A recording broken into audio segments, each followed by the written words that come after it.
السلام علیکم ورحمۃ اللہ وبرکاتہ۔ الحمد للہ رب العالمین والصلاة والسلام علی سید المرسلین وعلی آلہ وصحبہ ومن تبعہ الی یوم الدین وبعد۔ عزیز طلباء، پہلے درس میں ہم نے سورہ احقاف کی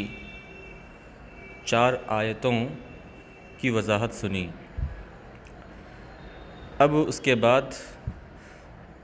اگلی آیت پڑھتے ہیں۔ اعوذ باللہ من الشیطان الرجیم، بسم اللہ الرحمن الرحیم۔ ومن اضل ممن يدعو من دون اللہ من لا يستجیب له الى یوم القیامہ وهم عن دعائهم غافلون۔ من اسم استفہام مبتدا، اضل اسم تفضیل خبر، اور ممن من تفضیلیہ ہے۔ دعا یدعو کا معنی یہاں بھی یعبدو ہے، یا یہ کہ اپنے حقیقی معنی پکارنا اس میں مستعمل ہے۔ من دون اللہ، دون اس گزر چکا، اس کا معنی سوا۔ من لا استجیب، من یہاں پر اسے موصول ہے اور یہ یدعو کی خبر ہے۔ لا یستجیب لہ الی یوم القیامہ، یہ جملہ صلہ ہے من کا، اور وہم عن دعائہم غافلون، یہ جملہ تاکید ہے ما سبق جملے کی، اور اس میں سارے کلمات کے معانی واضح ہیں۔ استجابہ یستجیبو، جواب دینا، کسی کی فریاد پکار سننا، یہ معنی آتا ہے۔ اب ترجمہ یوں ہوگا، اور اس سے بڑھ کر گمراہ کون ہوگا جو اللہ کو چھوڑ کر ایسوں کو پکارے جو روز قیامت تک اس کی فریاد نہ سن سکیں، اور وہ ان کی پکار سے یا ان کی عبادت سے بے خبر ہیں۔ اب اس آیت میں کچھ باتیں بتانی ہیں۔ سب سے پہلی بات یہ کہ من،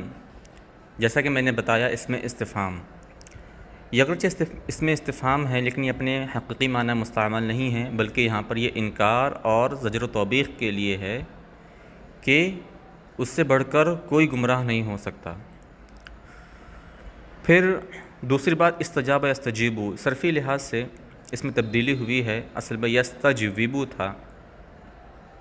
واو متحرک ماقبل ساکن، واو کی حرکت نقل کر کے ماقبل کو دے دی گئی، اور پھر واو کسرہ کے بعد واقع ہوا، اس کی وجہ سے واو کو یا سے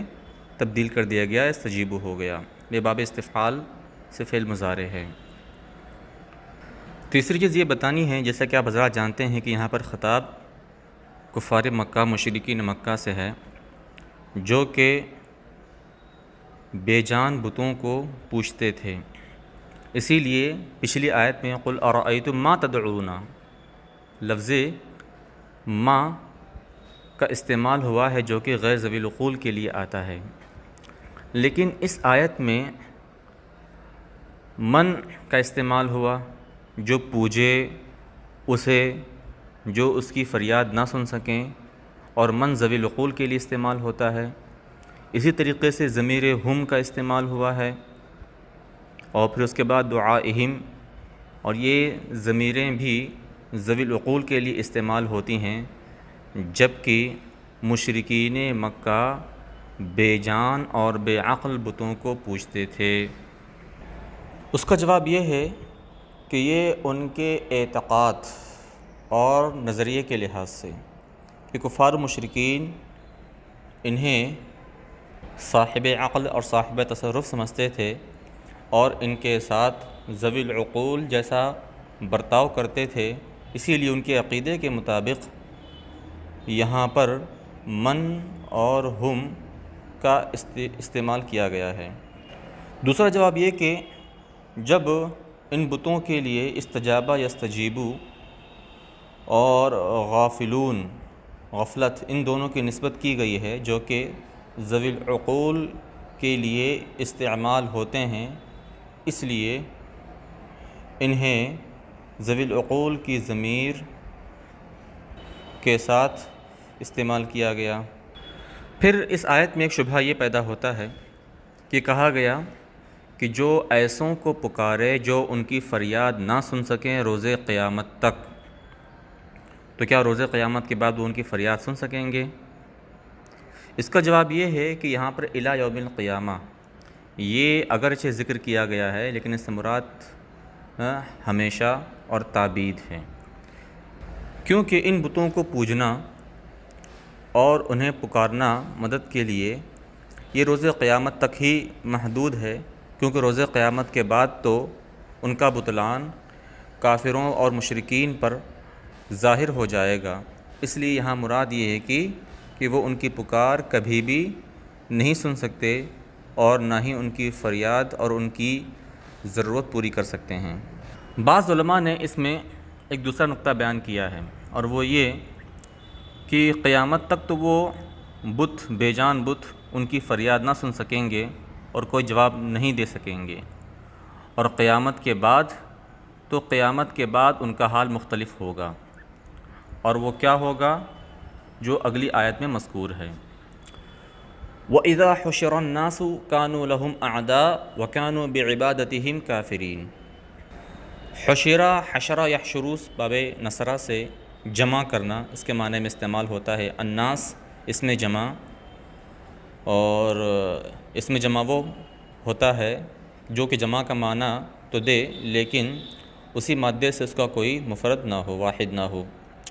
کانوا لہم اعداء، اعداء عدو کی جمع یا عادی کی جمع،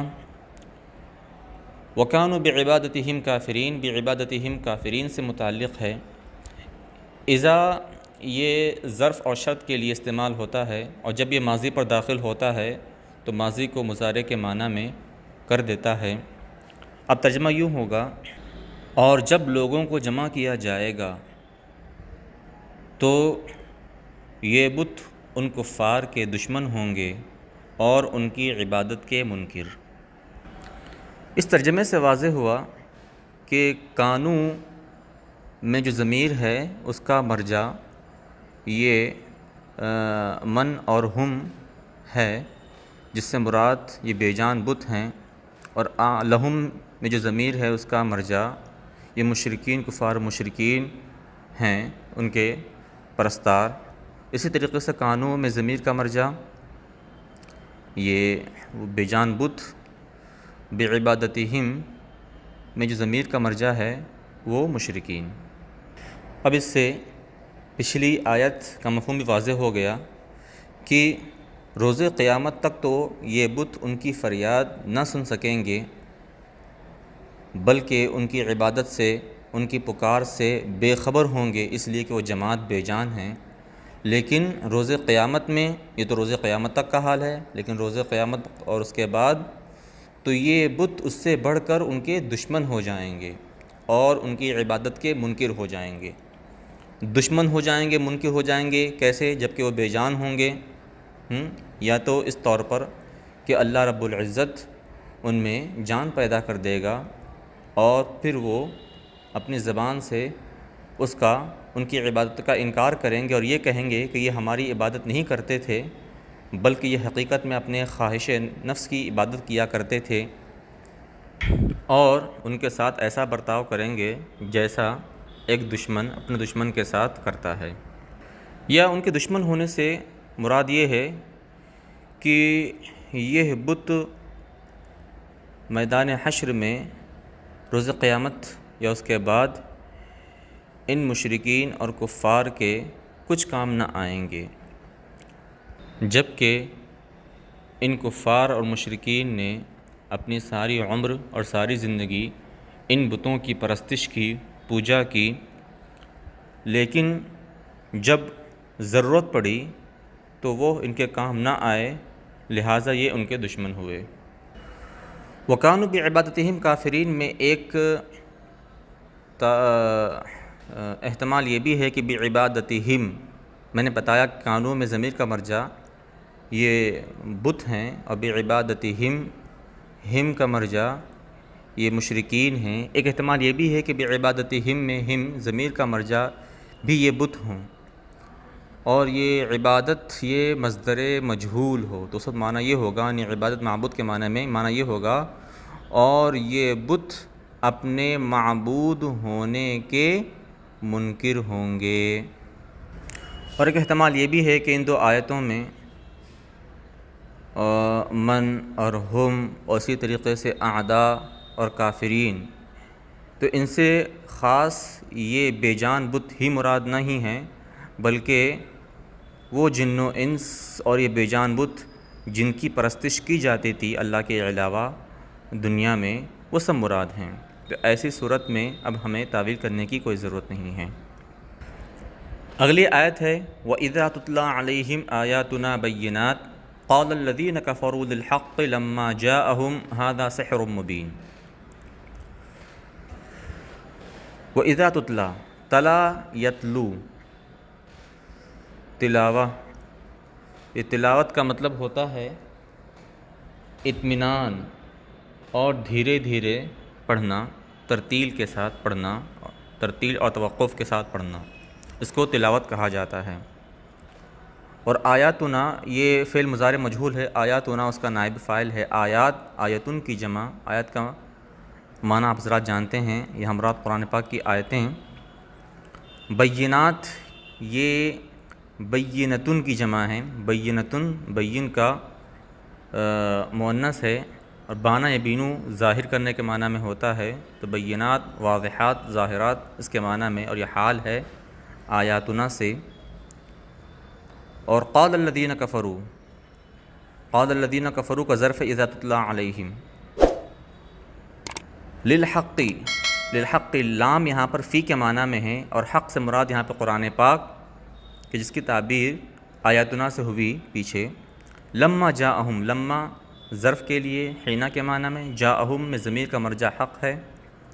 ھذا سحر مبین، یہ قالا کا مفعول ہے، سحر کا معنی جادو، مبین ابانا یبینو باب افعال سے، اس کا معنی بھی یہاں پر ظاہر واضح ہے۔ تتلا فعل مضارع اصل میں تتلو تھا، واو تیسرے حرف کے بعد واقع ہوا جس کی وجہ سے اس کو یا سے بدل دیا گیا، پھر یا متحرک ماقبل مفتوح یا قولی سے بدل دیا گیا، تتلا ہو گیا۔ اور قالا کی تعلیل تو بہت ہی واضح ہے۔ اب ترجمہ یوں ہوگا، اور جب ان کے سامنے ہماری واضح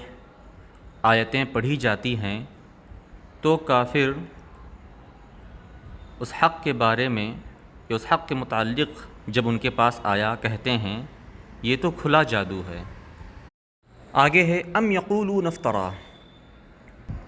ام یہاں پر بل اور حمزہ استفہام کے معنی میں ہے، اور یقولون کا معنی جانتے ہیں، افترا یفتری، افترا کا مطلب ہوتا ہے کوئی چیز اپنی طرف سے گڑھنا، اور یہ بھی جھوٹ ہے، اور بلکہ جھوٹ کی سب سے اعلیٰ قسم ہے۔ تب ترجمہ یوں ہوگا، کیا بلکہ وہ یہ کہتے ہیں کہ انہوں نے تو اسے گڑھ لیا، یعنی پہلے تو قرآن پاک کے بارے میں کہا کہ یہ جادو ہے، پھر مزید ترقی کر کے کہا کہ بلکہ یہ کیا ہے، یہ تو گڑھی ہوئی بات ہے۔ اور یہاں میں نے بتایا کہ ام یہاں پر بل اور حمزہ استفہام کے معنی میں ہے، اور استفہام یہاں پر بھی حقیقی معنی مستعمل نہیں ہے بلکہ انکار کے لیے ہے، یعنی ان کا یہ کہنا درست نہیں ہے، اور تعجیب کے لیے ہے، یعنی یہ حیرت دلانے کے لیے کہ جو یہ کہہ رہے ہیں کہ حضور نے قرآن پاک کو اپنی طرف سے گھڑا ہے، بنایا ہے، یہ قابل حیرت ہے، کیونکہ قرآن پاک ایک ایسا کلام ہے، کلام معجز ہے جو کہ انسانی قدرت سے باہر ہے۔ عرب کے ارباب فصاحت و بلاغت کو بار بار چیلنج کیا گیا لیکن وہ اس کی نظیر پیش نہ کر سکے، تو یہ کیسے ہو سکتا ہے کہ حضور نے اس کلام کو اپنی طرف سے گڑھا ہو اور یہ خدا کا کلام نہ ہو۔ آگے ہے قل ان افتریتہ فلا تملکون لی من اللہ شیئا هو اعلم بما تفیضون فیہ کفی بہ شہیدا بینی و بینکم وہو الغفور الرحیم۔ اس میں افطرا یفتری، اس کا معنی تو جانتے ہیں آپ حضرات، اور تملکون ملکہ یملکو مالک ہونا کسی چیز کا، اور قادر ہونا کسی چیز پر۔ لی من اللہ یہاں پر من عذاب اللہ، من بطش اللہ، یہ مضاف محذوف ہے۔ شیئن یہاں پر یہ مفعول ہے تملکونہ کا، اور مراد اس سے یہ ہے کہ کسی چیز پر مطلقاً کسی چیز کی نفی کی گئی ہے اللہ کے قدرت کے سامنے، اس میں اس عذاب کو دفعہ یعنی اس عذاب کو دور کرنے کی بھی نفی ہے۔ ہوا ضمیر کا مرجع اللہ تعالیٰ، اعلم اس میں تفضیل خبر ہے، بما تفیضون یہ بما یہ اعلم سے متعلق ہے، ما موصولہ ہے، تفیضون فی یہ صلہ ہے ما کا، اور افاضہ یفیضو یہ باب افعال سے الافاضہ کا معنی یہاں پر ہے کسی چیز میں پورے انہماک اور شدت کے ساتھ مشغول ہونا۔ یہ اصل میں فاضل اناء اذا سال بشدہ کہ جب برتن یا پانی بہت ہی تیزی کے ساتھ بہے تو اس کے معنی میں استعمال ہوتا ہے، اسی سے یہ افاضہ لیا گیا ہے۔ کفا بہی شہیدم بینی و بینکم، کفا یکفی کافی ہونا، بہی میں با زائدہ ہے اور ضمیر یہ کفا کا فاعل ہے جو کہ لفظاً مجرور محلاً مرفوع ہے، اور اس سے مراد اللہ تعالیٰ ہے۔ شہیداً یہ منصوب ہے تمیز ہونے کی بنیاد پر، بینی و بینکم یہ بینی و بینکم ظرف ہے شہیداً کا، وہو الغفور الرحیم غفور الرحیم دونوں صفت یا مبالغے کا صیغہ ہے، غفور بخشنے والا، رحیم مہربان۔ اب ترجمہ یوں ہوگا، آپ کہہ دیجئے اگر میں نے اسے از خود گڑھ لیا ہے بالفرض تو تم اللہ کی پکڑ سے مجھے بالکل نہ بچا سکو گے۔ وہ خوب جانتا ہے ان باتوں کو جن میں تم پڑے ہوئے ہو،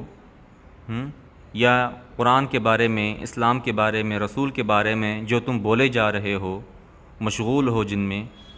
میرے اور تمہارے درمیان وہی گواہ کافی ہے، اور وہ بڑا بخشنے والا بے حد مہربان ہے۔ اب اس میں یہ ذکر کرنا ہے کہ ان افتریتہ یہ جملہ شرطیہ ہے ان شرط کے لیے، اور فلا تملکون یہ اس کی جواب نہیں، اس کی جزا نہیں، بلکہ اس کی جزا محذوف ہے، اور وہ ہے مثال کے طور پر ان افتریتہ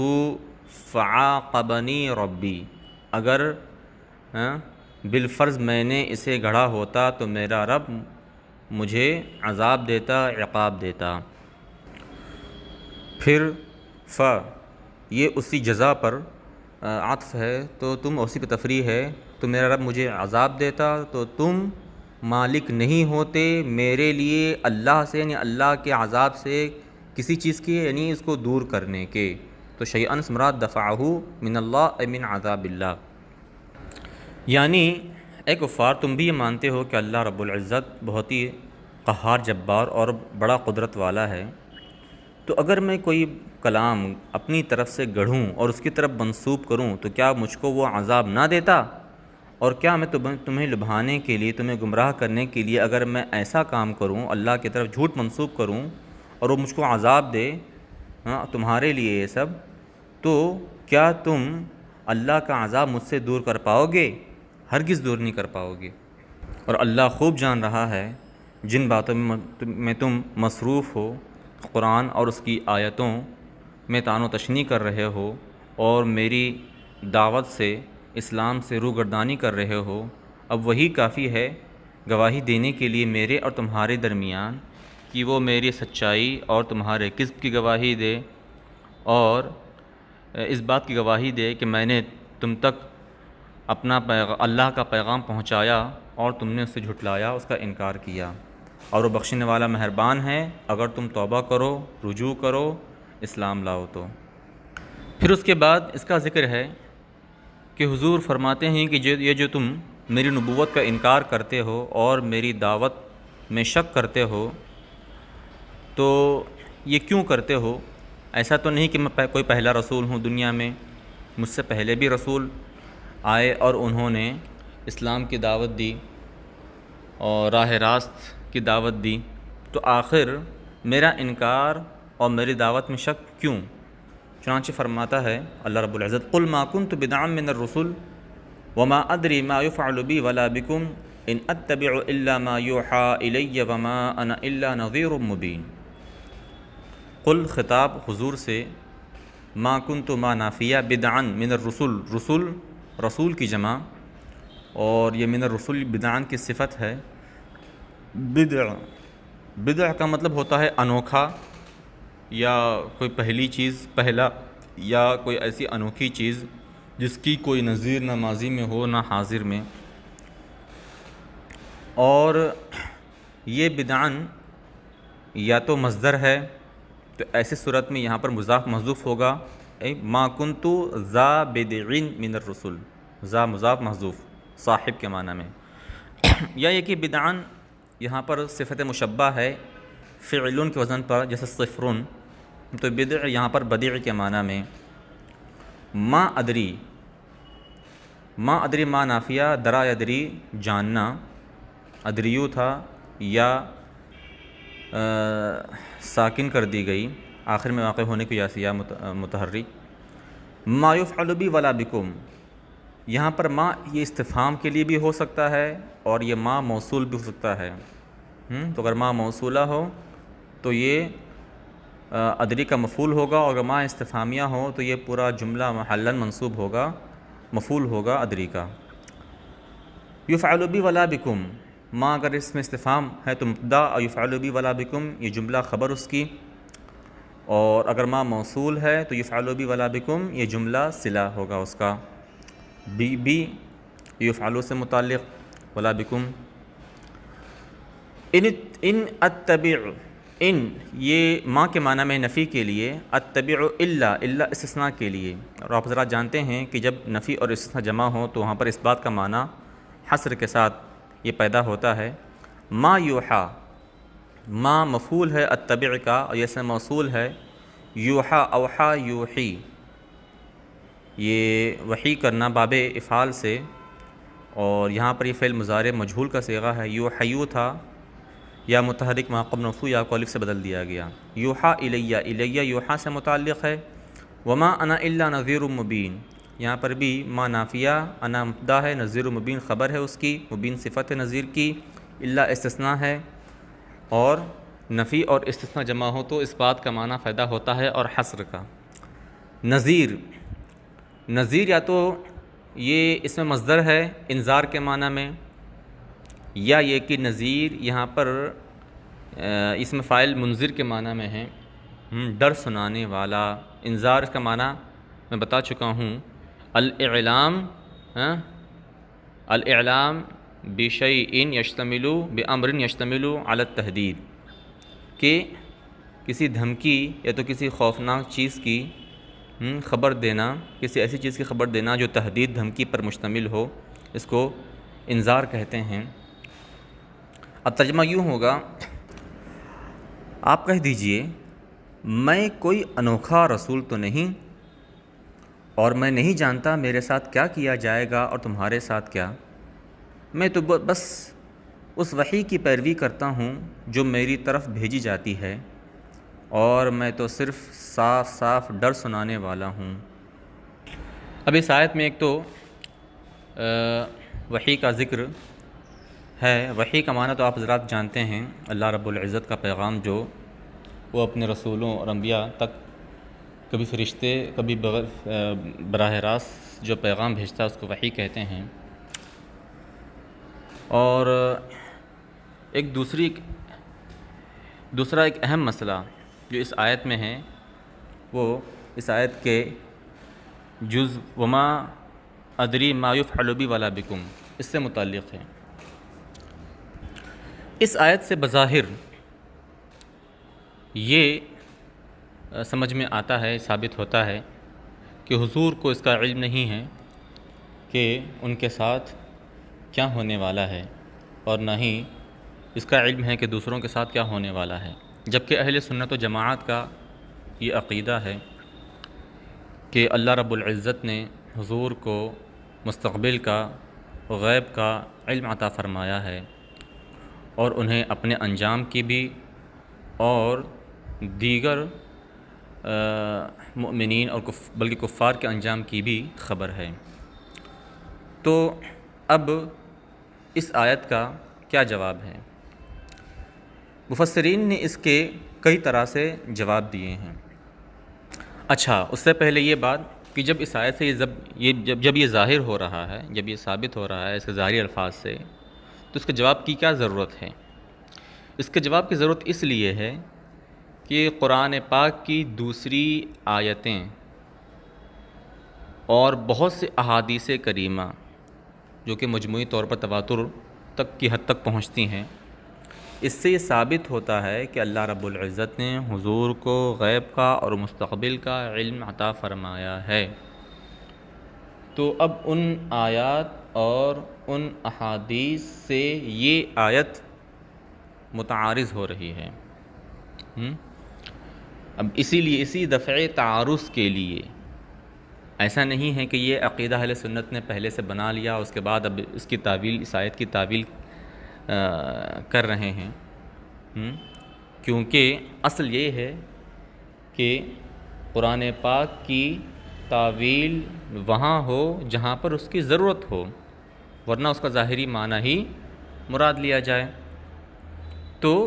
ظاہری معنی مراد لینے میں یہ حرج ہے کہ یہ آیت قرآن پاک کی دوسری آیتوں اور دیگر احادیث صحیحہ کے معارض ہے، اسی لیے مفسرین نے اس کی تعویل کی ہے اور کئی طریقے سے اس کا جواب دیا ہے، لیکن میں یہاں پر صرف اس کا 3 جواب ذکر کروں گا جو کہ مشہور ہے اور بیشتر مفسرین نے اس کو اپنایا ہے۔ سب سے پہلی تعویل یا پہلا جواب وہ یہ ہے کہ یہ آیت آخرت کے بارے میں ہے۔ بعض مفسرین نے کہا کہ یہ آیت آخرت کے بارے میں ہے کہ اس کا مطلب یہ ہے کہ حضور کو یہ نہیں معلوم کہ آخرت میں ان کا کیا انجام ہوگا، کیا حشر ہوگا ان کا، اور نہیں یہ معلوم کہ ان کے علاوہ دوسروں کا کیا انجام ہوگا۔ اس سلسلے میں مفسرین نے یہ روایت نقل کی ہے کہ جب یہ آیت نازل ہوئی تو مشرکین اور یہود اور منافقین کافی خوش ہوئے اور کہنے لگے کہ ہم ایسے نبی کی پیروی کیسے کریں کہ جنہیں خود یہ معلوم نہیں کہ ان کا انجام کیا ہوگا اور نہیں یہ کہ ہمارا انجام کیا ہوگا، اور اس معاملے میں تو ان کو ہم پر کوئی فضیلت نہیں ہے، اور اس سے پتہ چلتا ہے کہ انہوں نے یہ قرآن، یہ دین اپنی طرف سے گڑھا ہے، اس لیے کہ یہ قرآن، یہ کلام اگر اللہ تعالیٰ کی طرف سے ہوتا تو اللہ رب العزت جس نے انہیں نبی بنایا، انہیں مبعوث کیا، وہ ضرور اس کی خبر دیتا کہ ان کا کیا انجام ہوگا اور ان پر ایمان لانے والوں کا اور نہ لانے والوں کا کیا انجام ہوگا۔ جب مشرکین یہ کہنے لگے تو اللہ رب العزت نے یہ آیت نازل فرمائی لِيَغْفِرَ لَكَ اللَّهُ مَا تَقَدَّمَ مِن ذَنبِكَ وَمَا تَأَخَّرَ، اور اس آیت کو یا تو آیت کے جس کو منسوخ کر دیا۔ جب یہ آیت نازل ہوئی تو صحابہ کرام یہ کہنے لگے کہ یا رسول اللہ آپ کو مبارک ہو، اللہ رب العزت نے تو آپ کا انجام ذکر کر دیا، کاش کہ وہ ہمارا انجام بھی ذکر کرتا۔ تو اللہ رب العزت نے پھر نازل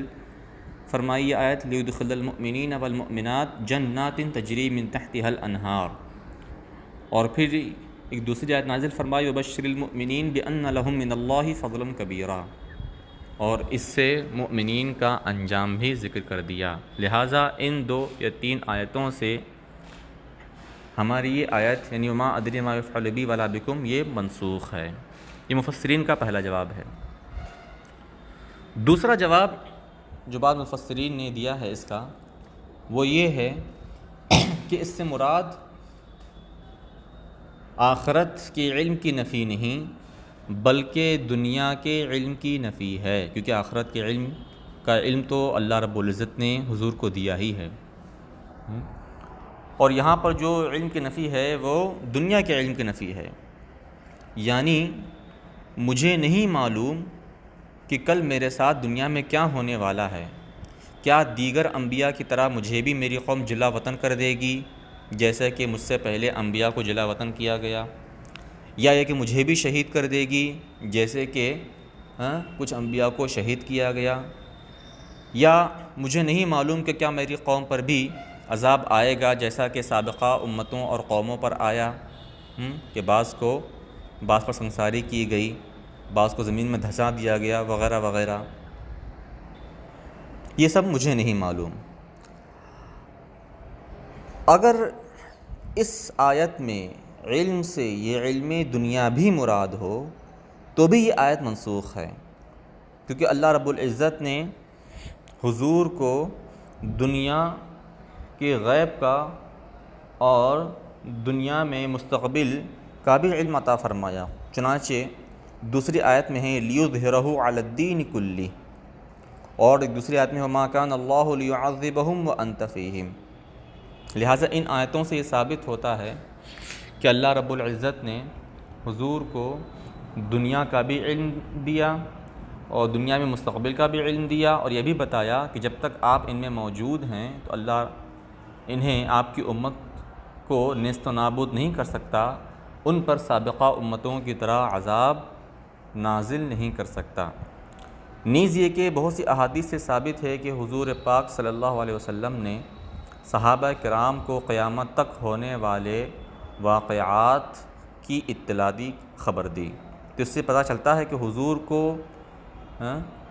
دنیا کا بھی علم تھا اور دنیا میں مستقبل کا بھی، اپنے مستقبل کا بھی علم تھا۔ ایک حدیث پاک میں تو یہ ہے کہ حضور نے صحابہ کرام کو جنگ خندق کے وقت قیصر و کسریٰ اور فارس و شام کے فتح ہونے کی بشارت دی تھی۔ لہٰذا اگر اس آیت میں علم سے مراد دنیاوی علم ہے تو بھی یہ آیت منسوخ ہے۔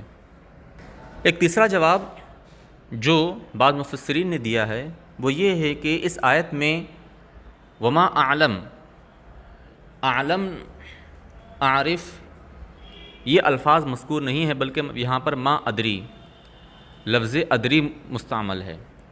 اور ادری درایت سے ہے، اور درایت کا معنی لغت میں ہوتا ہے از خود،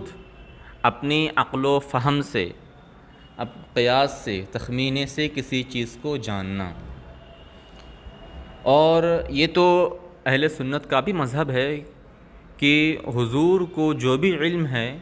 وہ اللہ رب العزت کی عطا سے ہے، نہ کہ از خود۔ اور اس تعویل سے